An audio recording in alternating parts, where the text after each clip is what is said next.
स्वामी प्रसाद मौर्य की बीएसपी में जाने की तैयारी।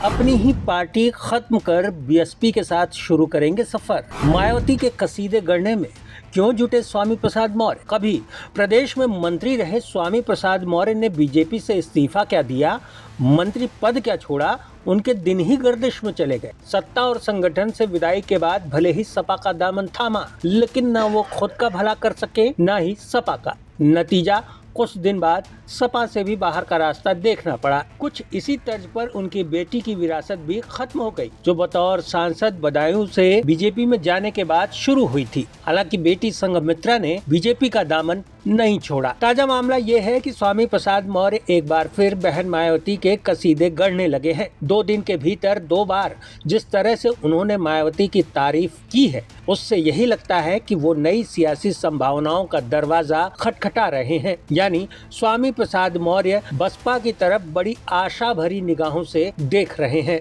वो ऐसे कि 18 जून को स्वामी प्रसाद मौर्य ने बाराबंकी में एक प्रेस कॉन्फ्रेंस के दौरान मायावती की खुलकर तारीफ की। उन्होंने मायावती को उत्तर प्रदेश का अब तक का सबसे बेहतरीन मुख्यमंत्री बताया और कहा कि उनके कार्यकाल में कानून व्यवस्था पूरे देश में एक बेंचमार्क थी। मौर्य ने यहाँ ये भी कहा कि मायावती के नेतृत्व में बीएसपी ने दलितों और पिछड़ों के लिए उल्लेखनीय काम किया है। 19 जून को एक बार फिर स्वामी प्रसाद मौर्य ने मायावती के मुख्यमंत्री कार्यकाल की तारीफ की और बसपा के राष्ट्रीय समन्वयक आकाश आनंद को बधाई देकर उनके महत्व की वकालत की। अब ये बयान उत्तर प्रदेश की सियासत में चर्चा बटोर रहा है। ये दोनों मौके साफ तौर पर बताते हैं कि स्वामी प्रसाद मौर्य बसपा तक अपना संदेश पहुंचा रहे हैं। उन्हें लगता है कि मायावती और उनके फैसलों की तारीफ कर वो एक नया सियासी मुकाम तलाशने में कामयाब होंगे। हालांकि इसके लिए उन्हें अपनी पार्टी को या तो खत्म करना होगा या फिर बीएसपी के साथ गठबंधन में जाना होगा, जिसकी संभावना बीएसपी के इतिहास को देखते हुए